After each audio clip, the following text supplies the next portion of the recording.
Hello dear students, सभी को नमस्कार।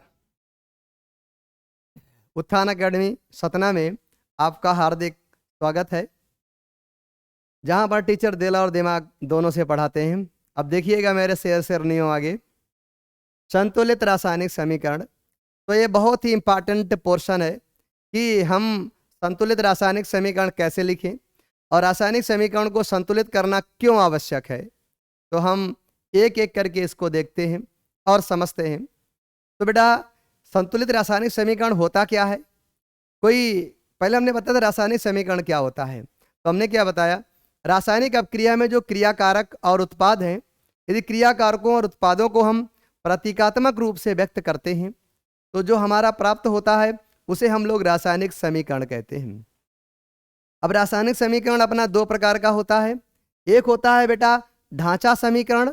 ढांचा समीकरण क्या कहलाता है? आपका असंतुलित समीकरण। ये आपका असंतुलित समीकरण होता है।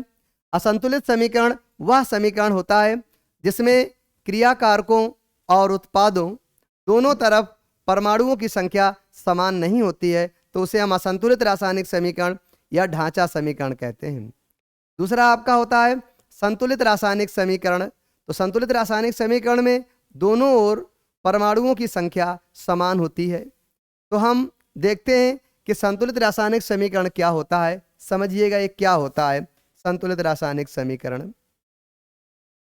इसमें होता क्या है बेटा, किसी रासायनिक अपक्रिया में जो उत्पाद हैं, ध्यान देना, किसी रासायनिक अपक्रिया के उत्पाद तत्वों का कुल द्रव्यमान, किसी रासायनिक अपक्रिया में जो तत्व भाग ले रहे हैं, जो तत्व बन रहे हैं, वो आपके उत्पाद कहलाएंगे।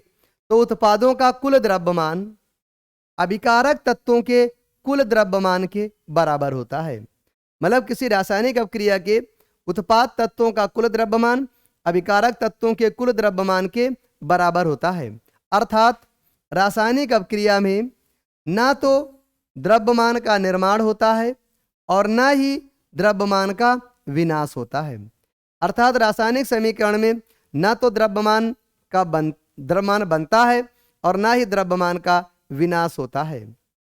दूसरे शब्दों में हम इसको बहुत ध्यान में रखेंगे, रासायनिक अपक्रिया के पहले, ध्यान देना, रासायनिक अपक्रिया होने से पहले व उसके पश्चात प्रत्येक तत्व के परमाणुओं की संख्या समान रहती है। किसी रासायनिक अपक्रिया होने से पहले जितने तत्व हैं, रासायनिक अपक्रिया होने के बाद भी जो तत्व हैं, उन तत्वों की संख्या क्या होगी? प्रत्येक तत्वों की संख्या बराबर होगी। इसलिए ढांचा या असंतुलित समीकरण को संतुलित करना आवश्यक होता है। तो ये ध्यान रखना, रासायनिक समीकरण को संतुलित करना क्यों आवश्यक होता है? क्योंकि रासायनिक अपक्रिया के फलस्वरूप जो उत्पाद का कुल द्रव्यमान है वो क्रियाकारक के कुल द्रव्यमान के बराबर होना चाहिए। अर्थात रासायनिक अपक्रिया में ना तो द्रव्यमान का निर्माण होता है और ना ही द्रव्यमान का विनाश होता है। दूसरे शब्दों में हम कह सकते हैं रासायनिक अपक्रिया के पहले और उसके पश्चात प्रत्येक तत्व के परमाणुओं की संख्या समान रहती है, और इसी संख्या को समान करने के लिए या द्रव्य संरक्षण के नियम को फॉलो करने के लिए रासायनिक समीकरणों को संतुलित करना बहुत जरूरी है। तो आज की क्लास पे हमें सीखने वाले हैं कि हम रासायनिक समीकरणों को संतुलित कैसे करते हैं। तो देखते हैं हम लोग और सीखते हैं। एक उदाहरण हमने लिया जो आपकी बुक में ही दिया गया है। ये बेटा हमने ले लिया Fe। क्या ले लिया? Fe। ध्यान दीजिएगा, आपकी बुक का ही उदाहरण है। प्लस हमने ले लिया H2O, तो ये अपना बन जाता है Fe3O4 बन जाता है, और प्लस आपका कह सकते हैं कि H2 गैस निकल जाती है। कौन सी गैस निकल जाती है? H2 गैस निकल जाती है। तो अगर कहा जाए कि इस रासायनिक समीकरण को आप संतुलित कीजिए, क्या कीजिए? इस रासायनिक समीकरण को संतुलित कीजिए। तो संतुलित करने के लिए बेटा कुछ चरण होते हैं। चरण 1 क्या कहता है समझिएगा। चरण 1 क्या कहता है?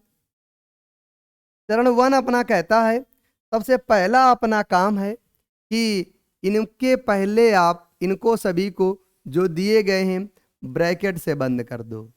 इससे बंद कर दो, ब्रैकेट से। ब्रैकेट से बंद करने पर होगा क्या? ब्रैकेट से बंद करने पर इन सभी को हमने क्या किया, ब्रैकेट से बंद कर दिया और कुछ भी नहीं किया है, हमने सभी को क्या कर दिया है, केवल और केवल ब्रैकेट से बंद कर दिया है। ब्रैकेट से बंद करने के अलावा हमने अभी तक इसमें कुछ भी नहीं किया है। तो आप बेटा ध्यान देंगे, थोड़ा थोड़ा इसको समझने का प्रयास करेंगे। यहाँ पर आपका प्लस लगने वाला है और यहाँ पर भी आपका क्या लगने वाला है, प्लस। अब ये जो एरो है, एरो को भी हम थोड़ा सा अरेंज कर लेते हैं। तो ये आपका एरो है। अब इसमें हमारा चरण 1 यही था, चरण 1 यही था जो आपका ढांचा समीकरण दिया गया है। ढांचा समीकरण में प्रत्येक यौगिक को पहले हम ब्रैकेट के अंदर बंद कर लेते हैं। तो बंद कर लिया, पहला अपना रूल हो जाता है।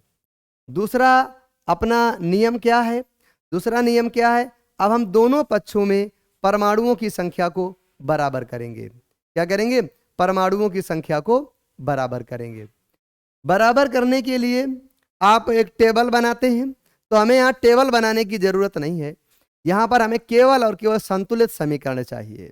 तो हम एक शॉर्ट ट्रिक से ही इसको सॉल्व करेंगे और समझेंगे। ये अब चरण 2 में क्या कहता है, चरण 2 कहता है कि सबसे पहले आप उसको बैलेंस करिए जिसमें बेटा परमाणुओं की संख्या सबसे ज्यादा हो। तो ये चरण की आवश्यकता नहीं अपने को, क्योंकि हम लोग चरण वाले हैं भी नहीं। हम लोग तो सीधा अपना काम करेंगे और सीधा संतुलित करना है। इसको बेटा हीट एंड ट्रायल मेथड बोलते हैं। क्या बोलते हैं, हीट एंड ट्रायल मेथड। देखा होगा जब क्रिकेट होता है तो उसमें पहली गेंद ट्रायल होती है और उसको बड़ी तेजी से क्रिकेटर क्या करता है, हिट करता है। तो हिट एंड ट्रायल मेथड है, आई तो आई नहीं तो खड़ी चार पाई। तो देखिएगा इसको, सबसे अधिक किसमें है बेटा, सबसे अधिक ऑक्सीजन में है 4। तो यहां पर अगर हम 4 कर देते हैं तो बेटा ऑक्सीजन बैलेंस हो जाएगा। कैसे बैलेंस हो गया, ये बेटा 4 का मल्टीप्लाई ऑक्सीजन में होगा, ये 4 का गुणा ऑक्सीजन में भी होगा। तो ऑक्सीजन के बेटा 4 एकन्नम 4 परमाणु हो गए ऑक्सीजन के। यहां पर ऑक्सीजन के कितने परमाणु हो गए बेटा, 4। तो ऑक्सीजन तो अपना बैलेंस है। अब बेटा हम लोग हाइड्रोजन को बैलेंस करते हैं। यहां पर हाइड्रोजन कितने हो गए, 4 दूनी 8, 8 हाइड्रोजन है। यहां पर हाइड्रोजन के कितने हैं, 2। तो अगर हम यहां पर 4 लगा दें तो यहां पर भी मतलब हाइड्रोजन के कितने हो गए बेटा, 4 दूनी 8 हो गए। अब यहाँ आयरन के देखेंगे, आयरन कितने हैं, 3। तो यहाँ पर बेटा अगर हम 3 लगा देंगे तो आयरन हमारा क्या हो जाएगा, बैलेंस हो जाएगा। तो ये हमारा इस प्रकार से समीकरण कैसा प्राप्त हो गया, ये जो हमारा समीकरण मिला हुआ है या बना हुआ है, यही क्या कहलाएगा, आपका संतुलित समीकरण कहलाएगा। क्या कहलाने वाला है, संतुलित समीकरण। तो इस प्रकार हम इसको संतुलित समीकरण लिख सकते हैं। और कोई कोई समीकरण पहले से ही संतुलित रहते हैं। जैसे हमने एग्जाम्पल के तौर पर एक एग्जाम्पल और ले लिया, ये बेटा जिंक है और ये H2SO4 से रिएक्ट करेगा तो ये बना देता है आपका ZnSO4, ये बन जाएगा। और साथ ही साथ बेटा आपकी हाइड्रोजन गैस निकल जाएगी। अगर हमें इसे संतुलित करना है तो थोड़ा सा ध्यान देंगे। हम पहले, हमारा नियम क्या होता है, हम सबसे पहले इनको ब्रैकेट में बंद कर लेंगे क्योंकि इन पर अंदर कोई चेंज होने वाला नहीं है। बंद कर लिया। बंद करने के बाद हम बेटा देखते हैं कि दोनों ओर किसमें परमाणुओं की संख्या सबसे ज़्यादा है। तो बेटा अगर हम यहाँ पर देखेंगे तो बेटा जो परमाणुओं की संख्या सबसे ज़्यादा है वो किसमें नज़र आ रही है। तो ध्यान दीजिएगा, किसमें परमाणुओं की संख्या अपनी सबसे ज़्यादा है। तो यहाँ पर देखेंगे ऑक्सीजन के 4 हैं, यहाँ पर क्या देखा आपने, ऑक्सीजन के 4 हैं। तो ऑक्सीजन तो बैलेंस है। अब इसके बाद बेटा हाइड्रोजन देखेंगे, हाइड्रोजन कितने हैं, 2। इधर भी कितने हैं, 2। तो हाइड्रोजन भी क्या है, अपना बैलेंस है। अब बेटा जेडन को देखेंगे, जेडन यहाँ पर 1, यहाँ पर जेडन 1 है। अब बेटा सल्फर को देखेंगे, सल्फर यहाँ पर 1, यहाँ पर 1 है। तो कह सकते हैं ये जो रिएक्शन है, जो आपके सामने लिखी हुई रिएक्शन है, ये बेटा ऑलरेडी बैलेंस है। ये पहले से ही क्या है बेटा, पहले से ही संतुलित है। तो कई बार रिएक्शनें पहले से ही संतुलित होती हैं, फिर भी आपसे पेपर में कहा जाएगा कि इस रिएक्शन को संतुलित कीजिए, तो आप सीधा सीधा लिख देंगे पहले से ही संतुलित है। पहले से ही क्या है बेटा? संतुलित है। तो ये आपको थोड़ा सा एग्जाम्पल के थ्रू समझ में आया होगा। इसके लिए हम आपके लिए बहुत सारे क्वेश्चंस लेकर के आए हैं जो कि एनसीईआरटी में या आपके बोर्ड एग्जाम में बार बार पूछे गए हैं। तो उन क्वेश्चनों को हम लोग देखते हैं और करते हैं आगे कंटिन्यू। तो देखिएगा बेटा, हम लोग और कोई एग्जाम्पल आपकी बुक का ले लेते हैं या फिर सीधा हम यहीं पर चलते हैं। यहां पर आ जाइए आप लोग। इसमें पर क्या कह रहा है? निम्नलिखित प्रश्नों पर निम्नलिखित कथनों को रासायनिक समीकरण के रूप में परिवर्तित कर उन्हें संतुलित कीजिए। जो बेटा ये कथन दिए गए हैं, सबसे पहले इन कथनों को रासायनिक समीकरण के रूप में परिवर्तित करना है और परिवर्तित करके उन्हें क्या करना है बेटा? संतुलित करना है। तो हम देखते हैं एक एक करके इनको। तो देखेंगे हम लोग, ये सबसे पहले क्या है अपना? नाइट्रोजन। तो नाइट्रोजन को हम लोग क्या लिखते हैं? ध्यान दीजिएगा, नाइट्रोजन को हम लोग N2 लिखते हैं, तो N2 हमने लिख दिया। प्लस बेटा हाइड्रोजन, तो हाइड्रोजन को हम लोग क्या लिखते हैं? H2, तो H2 लिख दिया। अब बेटा कह रहा है कि संयोग करके अमोनिया बनाता है, तो क्या लिख दिया हमने बेटा? अमोनिया लिख दिया, NH3 ये लिख दिया। तो जो बेटा कथन दिया गया है उसके अनुसार हमने पहले समीकरण को लिख दिया। अब बार बार बता रहे हैं ये समीकरण अपना संतुलित नहीं है। ये समीकरण कैसा है अपना? असंतुलित समीकरण है। अगर ये असंतुलित समीकरण है तो ध्यान दीजिएगा, इस असंतुलित समीकरण को हमने ऐसे बना लिया ताकि हमसे गलती ना होने पाए। तो ध्यान दीजिएगा, हमने सभी अभिकारक और सभी उत्पादों को ब्रैकेट के अंदर क्या कर लिया हुआ है? बंद कर लिया हुआ है। अब हम एक एक समझेंगे इसको, क्या करना है हमको, क्या नहीं करना है। तो देखिएगा अपना ये ए पार्ट है। अब एक एक करके हम लोग समझते हैं। यहां पर हमारा क्या दिया गया है? N2। N के कितने हैं? 2। पहले H के देखो, H यहां पर कितना है? 3। यहां पर H कितना है? 2। तो बेटा हमने क्या किया? यहां पर 3 कर दिया। अब H के कितने हो गए? 6। यहां पर क्या कर दिया हमने? 2 कर दिया। यहां पर अब H के कितने हो गए? 2 3 जा 6। तो अब N के बेटा यहां पर N के कितने हैं? 2। यहां पर N के कितने हैं? 2। तो अब देखिएगा क्या यह संतुलित समीकरण है? तो देखो बेटा N के कितने हैं?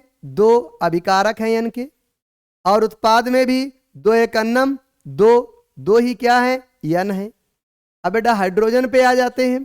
तो हाइड्रोजन कितना है? 3 2 जा 6। अभिकारक में कितने हाइड्रोजन है? 6। अब बेटा उत्पाद में कितने हो जाएंगे? 2 3 जा 6, क्योंकि इस 2 का मल्टीप्लाई केवल N में नहीं होगा, इस 2 का मल्टीप्लाई बेटा H में भी होगा। तो इसके कितने हो गए? 6 हो गए। अब देखेंगे दोनों तरफ बेटा पूरे के पूरे समीकरण क्या है? संतुलित। तो ये कैसा समीकरण हो गया आपका? ये बेटा एक आपका संतुलित समीकरण हो जाता है। कैसा हो जाता है? संतुलित समीकरण। आपको समझ में आया होगा, अनिवार्य रूप से आएगा। अभी तो हम इसमें बहुत कुछ देखने वाले हैं। तो देखिएगा, जैसे अपना बी है, ये बी नंबर है। बी क्या कहता है बेटा? Hydrogen sulphide. तो बेटा पहले इन कथनों को हम संकेत के रूप में लिखेंगे। तो हाइड्रोजन सल्फाइड क्या होता है? H2S। ये क्या हो गया? हाइड्रोजन सल्फाइड गैस का वायु में दहन किया जाता है। तो वायु में हम इसे जलाएंगे, वायु में हम इसका दहन करेंगे। दहन होने पर जल बनता है। क्या बन जाएगा? जल। जल क्या होता है? H2O। साथ ही साथ क्या बन जाता है? सल्फर डाई ऑक्साइड बन जाता है। तो ये हमने कथन पढ़ के समझा। कथन पढ़ के हमने क्या समझा? हाइड्रोजन सल्फाइड गैस वायु में दहन होने पर जल एवं सल्फर डाई ऑक्साइड बनाता है। तो देखिएगा बेटा, हम क्या करेंगे? हमें इसके अंदर कोई परिवर्तन नहीं करना है। तो इनको हम लोग क्या करने वाले हैं, ब्रैकेट से बंद कर लेंगे, बंद कर लेंगे, क्योंकि इनके अंदर किसी प्रकार का चेंज नहीं होगा। जो चेंज होने वाला है पूरा का पूरा चेंज आपका बाहर होगा, इसका विशेष ध्यान रखना। अंदर अपना कोई चेंज होने वाला नहीं है।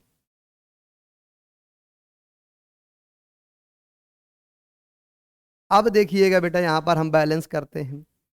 तो सबसे पहले हम ऑक्सीजन को बैलेंस कर देते हैं। इसको बैलेंस कर देते हैं, ऑक्सीजन को। तो बेटा यहां पर ऑक्सीजन कितने हैं, 3। यहां पर कितना है ऑक्सीजन का, 2। अब बेटा 3 और कितने हैं, 2। तो यहां पर हम क्या करेंगे, अगर यहां पर हमने ट्वाइस कर दिया, ट्वाइस SO2, तो यहां पर भी क्या हो जाएगा, ट्वाइस। अब देखो बेटा यस के कितने हो गए, अब यहां पर ट्वाइस कर देंगे तो एच भी बैलेंस हो जाएगा। 2 दूनी 4, एच के कितने हैं, 4। यहां पर जाएंगे, एच के कितने हो गए, 2 दूनी 4। अब बेटा ओ के कितने हो गए, 2 एकन्नम 2 और 2 दूनी 4, 4 2 6 हो गए। तो यहां पर अगर हम 3 कर देंगे तो हमारा क्या हो जाएगा, बैलेंस हो जाएगा। फिर से देखेंगे, ये जो 2 है, 2 का मल्टीप्लाई हाइड्रोजन में भी होगा, 2 का मल्टीप्लाई सल्फर में भी होगा। तो बेटा हाइड्रोजन कितने हो गए, 2 दूनी 4। तो क्रिया कारक में, अभिकारक में हाइड्रोजन के कितने हैं बेटा, 4। उत्पाद में बेटा हाइड्रोजन के कितने हैं, 2 दूनी 4। उत्पाद में हाइड्रोजन के कितने हैं, 4। अब बेटा सल्फर के देखते हैं, तो 2 एकन्नम 2 हो गए सल्फर के। सल्फर के कितने हो गए, तो सल्फर के बेटा 2 हो गए। कितने हो गए, 2। थोड़ा ध्यान देंगे, सल्फर के आपके कितने हो गए, 2। अब यहां पर आ जाएंगे हम लोग आगे की ओर। तो यहां पर हमने देखा सल्फर कितने हो गए, 2। अब बेटा ऑक्सीजन के 3 2 6, यहाँ 2 एकन्नम 2 और 2 दूनी 4। तो 4 2 कितना हो गया, 6। तो ये भी कैसा हो गया आपका, संतुलित हो गया। तो हमको बहुत बड़े बड़े नियम नहीं याद रखना है कि वो नियम लिखने लगो इसलिए संतुलित होता है। हमें दोनों ओर परमाणुओं की संख्या बराबर करनी है। तो परमाणुओं की संख्या बराबर करने के लिए जो पहले भाषा दी गई है उसको उसी के अनुसार लिख लेंगे। लिखने के बाद जो आएगा उसको ब्रैकेट में बंद कर लेंगे। बंद करने का रीजन है कि इसके अंदर किसी भी प्रकार का हम परिवर्तन नहीं कर सकते हैं। अब क्या करेंगे, हम दोनों तरफ अब सबसे पहले हम उसको संतुलित करते हैं जिसमें परमाणुओं की संख्या सबसे ज्यादा हो, चाहे वो क्रिया कारक हो या उत्पाद हो। लेकिन ऐसा कोई जरूरी नहीं होता है, लेकिन फिर भी आप थोड़ा सा ध्यान में रखिएगा। तो फिर इसके बाद हम क्या करते हैं, दोनों ओर परमाणुओं की संख्या को समान कर लेते हैं। ये दोनों ओर परमाणुओं की संख्या समान हो जाती है तो हम कह सकते हैं कि रासायनिक समीकरण क्या हो गया है आपका, संतुलित हो गया है। अब बेटा हम तीसरे पे चलते हैं। तीसरा हमारा क्या कह रहा है, सी पार्ट हमारा क्या कह रहा है, फोकस करिएगा। Aluminium sulphate. तो बेटा एल्यूमिनियम सल्फेट क्या होता है, Al2SO4 का होल थ्राइस।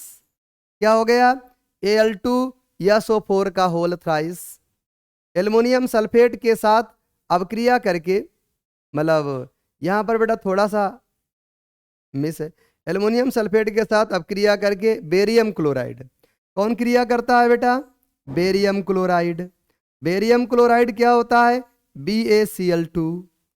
तो BaCl2 लिख लिया। क्या बनाएगा बेटा, एल्युमिनियम क्लोराइड बनाता है। एल्युमिनियम क्लोराइड के साथ साथ बेरियम सल्फेट का अवक्षेप देता है।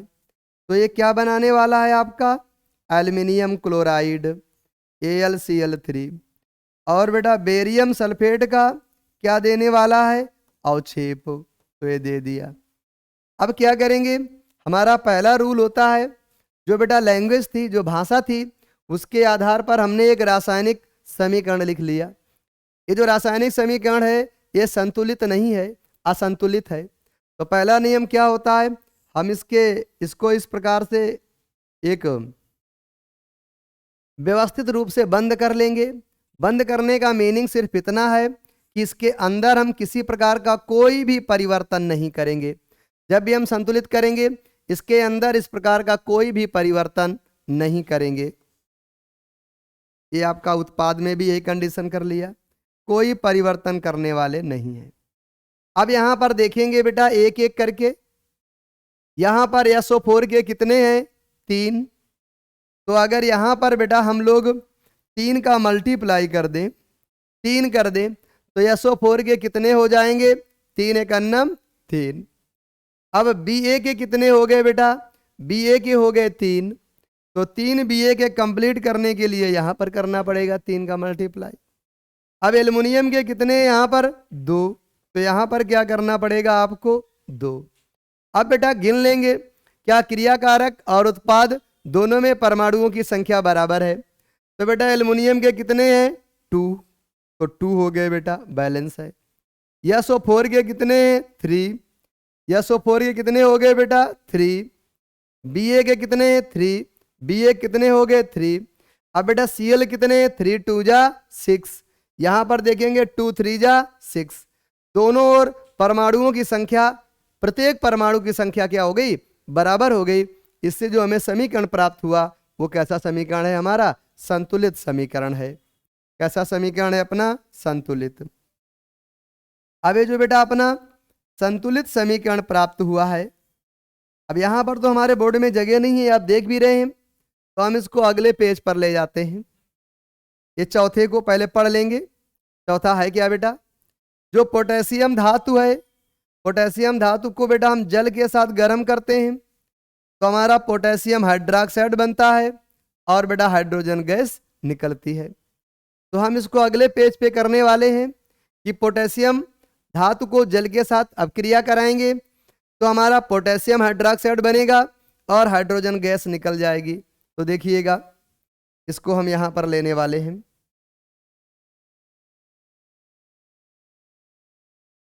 तो ये लेने वाले हैं, ध्यान देना बेटा। पोटेशियम धातु थी अपनी, पोटेशियम धातु को हमने किससे अपक्रिया कराया था? H2O से। बना क्या था? Potassium hydroxide. और साथ ही साथ क्या हुआ था? हाइड्रोजन गैस निकल गई थी। ये हमने नहीं कहा है, ये जो कथन था उसी कथन के अनुसार हमने एक रासायनिक समीकरण को बनाया है। तो देखो थोड़ा सा लाइट ऑन कर लेते हैं, लग रहा है लाइट कम है।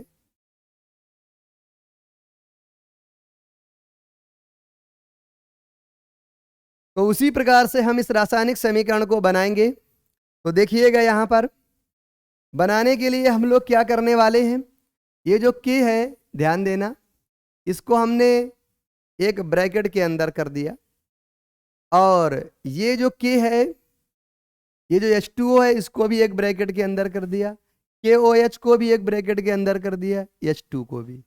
ये ब्रैकेट के अंदर करने का सिर्फ एक ही रीजन है कि इसके अंदर हम किसी प्रकार का चेंज करने वाले नहीं है।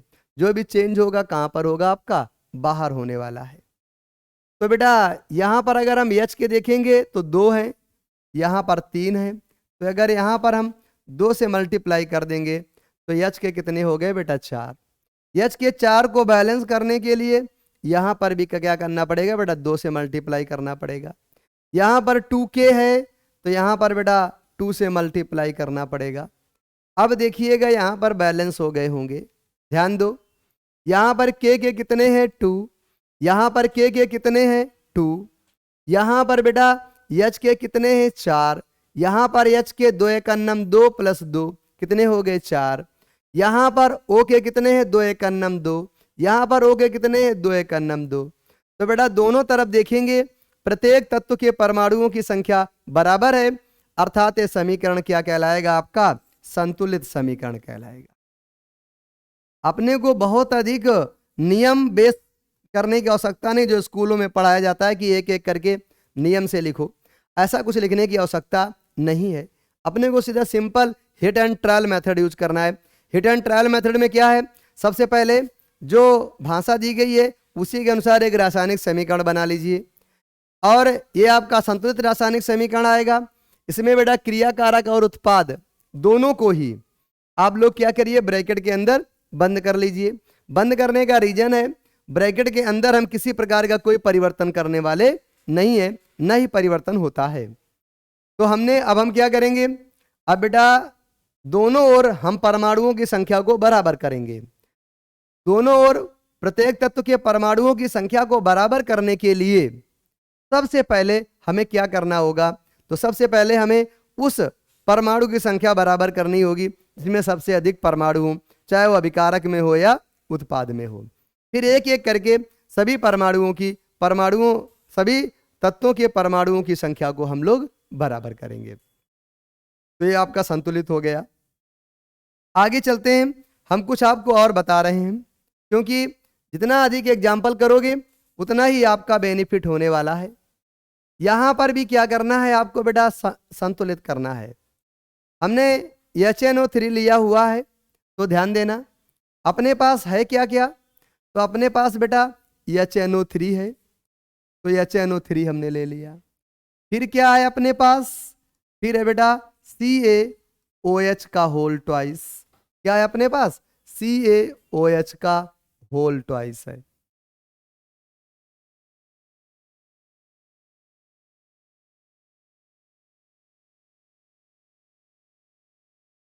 अब ये बन क्या जाता है?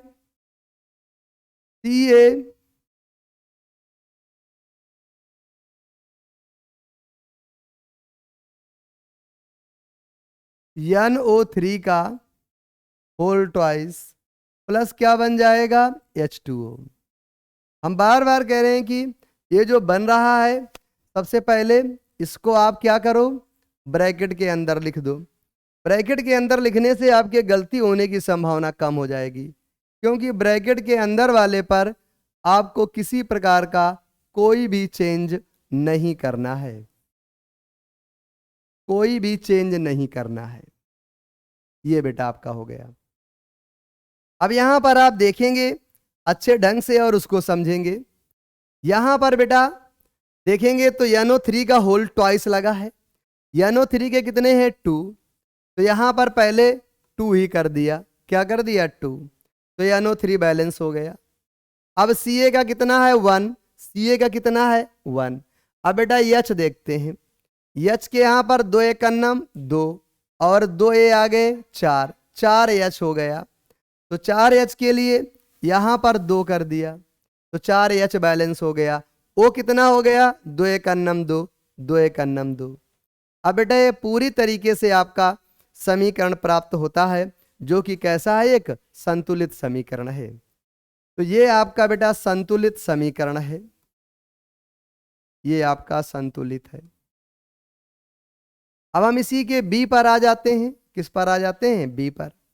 और B को भी हम थोड़ा सा देख लेते हैं। देखिएगा B को, ये क्या कह रहा है? NaOH। तो NaOH हमने कर दिया। फिर क्या कह रहा है? फिर कह रहा है H2SO4। तो H2SO4 हमने कर दिया। फिर क्या कह रहा है? Na2SO4। तो हमने Na2SO4 कर दिया। Na2SO4 के बाद क्या हमसे कह रहा है? H2O।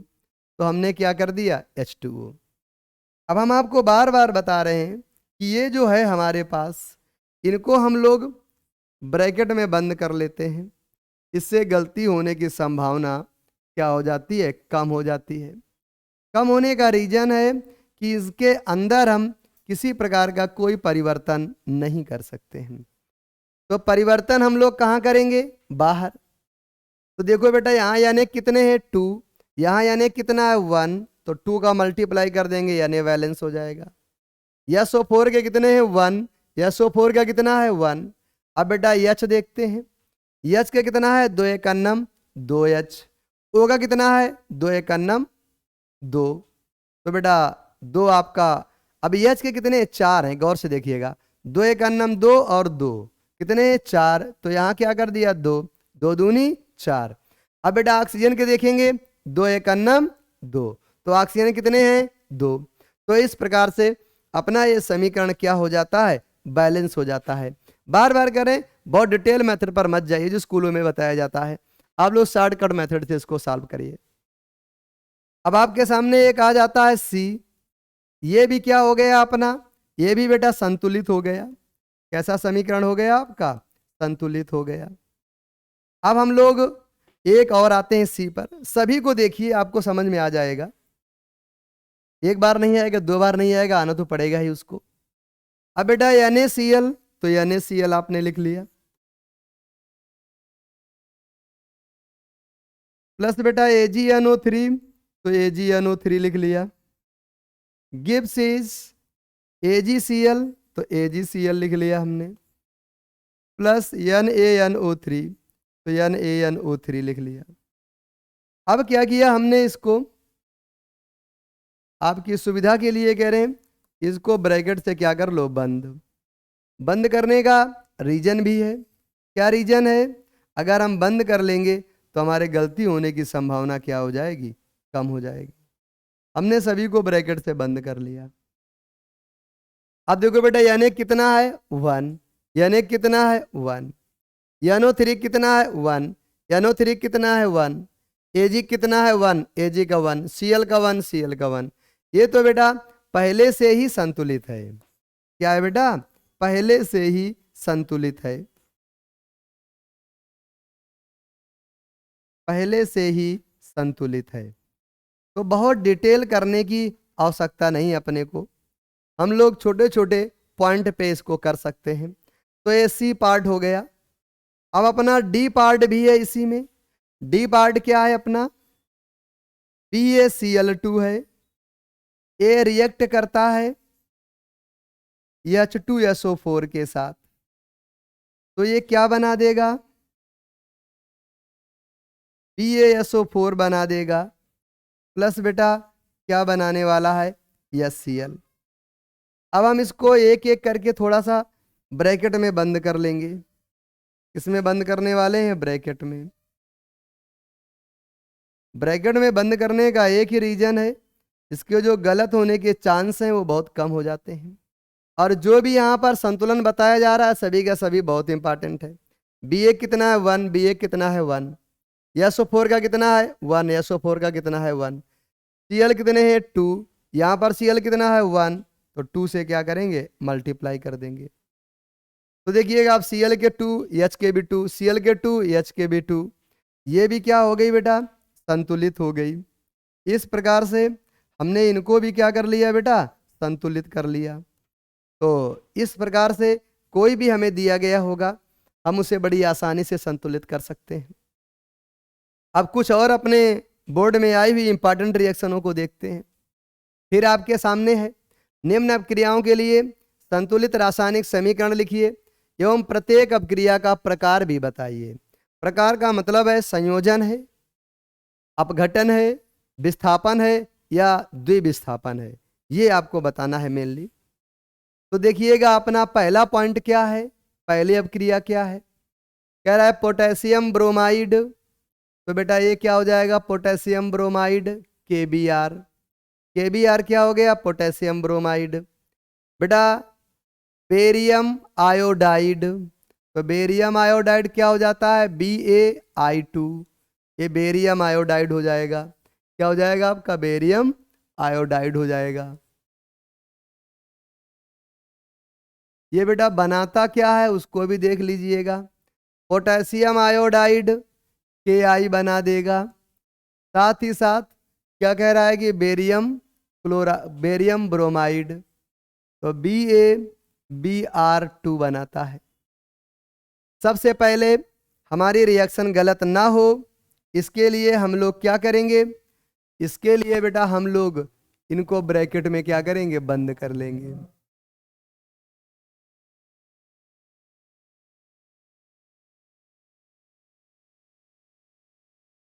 ये कर लेंगे। अब बेटा हम लोग क्या करने वाले हैं, ध्यान दीजिएगा, हम दोनों पक्षों में परमाणुओं की संख्या को बराबर करेंगे। बराबर करने के लिए हम लोग एक एक इस पर देखते हैं। जैसे अपना K का 1 है, K का 1 है, K तो बैलेंस है, लेकिन Br का 1 है, इधर Br का 2 है, तो यहाँ क्या करना पड़ेगा अपने को, ट्वाइस KBr करना पड़ेगा। अब देखो यहाँ पर Ba का 1 है, Ba का 1 है, कोई दिक्कत नहीं है। I के 2 हैं यहाँ पर, और यहाँ पर I का 1 है, तो यहाँ पर ट्वाइस Ki कर देंगे तो आपका बैलेंस हो जाएगा। अब देखिए क्या दोनों ओर परमाणुओं की संख्या बराबर हो गई। K के 2 हैं बेटा, K के 2 हैं, बी आर के 2 हैं तो बी आर के 2 हैं। अब बेटा बी ए का 1 है तो बी ए का 1 है, आई के 2 हैं तो आई के 2 हैं। तो क्रियाकारक और उत्पाद दोनों ओर बेटा परमाणुओं की संख्या क्या हो गई, बराबर हो गई। अगर परमाणुओं की संख्या बराबर हो गई तो ये कैसा हो गया आपका, संतुलित हो गया। अब देखिएगा और भी हम कुछ आपके सामने एग्जाम्पल देख रहे हैं, उनको भी समझना है आपको। अब क्या होता है इसमें, जिंक कार्बोनेट, ध्यान देना निट नहीं है, जिंक कार्बोनेट। जिंक कार्बोनेट ये होता है ZnCO3, जिंक कार्बोनेट। इसको हम लोग हीट करेंगे तो कह रहा है कि जिंक ऑक्साइड बन जाएगा, साथ ही साथ बेटा कार्बन डाई ऑक्साइड बन जाएगा। पहले हम इनको क्या करेंगे, ब्रैकेट में बंद कर लेंगे। इससे क्या होने वाला है, गलती होने की संभावना कम हो जाएगी। अब हम देखिएगा संतुलित कर रहे हैं इनको, तो Zn का 1, Zn का 1। अब बेटा CO3 बेटा O के 3 तो 2 1 3, C का 1, ये तो बेटा पहले से संतुलित है। क्या है बेटा, पहले से संतुलित है। एक चीज और देखिएगा, इनमें बेटा अभिक्रिया का प्रकार भी पूछ रहा है। इसमें बेटा इसका के कहाँ जाता है, इस आई के पास, और ये बी ए कहाँ आता है, इस बी आर के पास। तो आप अच्छे से देखिए, इनमें आयन एक्सचेंज हो रहे हैं पहले रिएक्शंस में, और जब किसी रिएक्शन में आयन एक्सचेंज होते हैं तो उसे हम लोग द्विविस्थापन अभिक्रिया कहते हैं। तो ये कैसी अभिक्रिया है आपकी, द्विविस्थापन अभिक्रिया है, क्योंकि अभिक्रिया का प्रकार भी बताना है।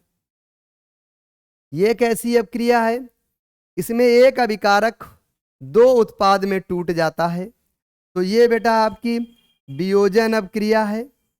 वियोजन में भी आप लिखना चाहें तो बेटा ताप देने पर टूट रहा है तो तापीय वियोजन हो जाएगा। क्या हो जाएगा, तापीय वियोजन।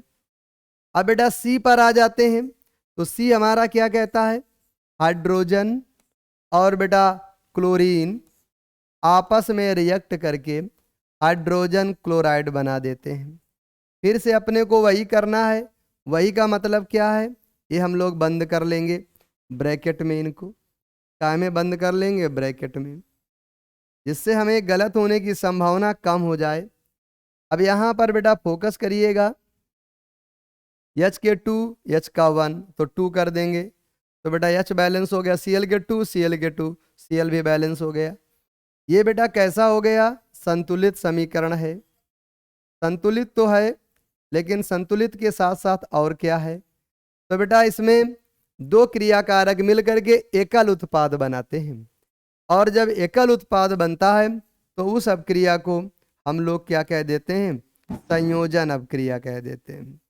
क्या कह देते हैं, संयोजन अभिक्रिया। तो ये कौन सी अभिक्रिया है आपकी, संयोजन अभिक्रिया है। अब और आगे चलते हैं, तो डी हमारा क्या कहता है, ध्यान देना, डी को हम लोग फोकस करते हैं।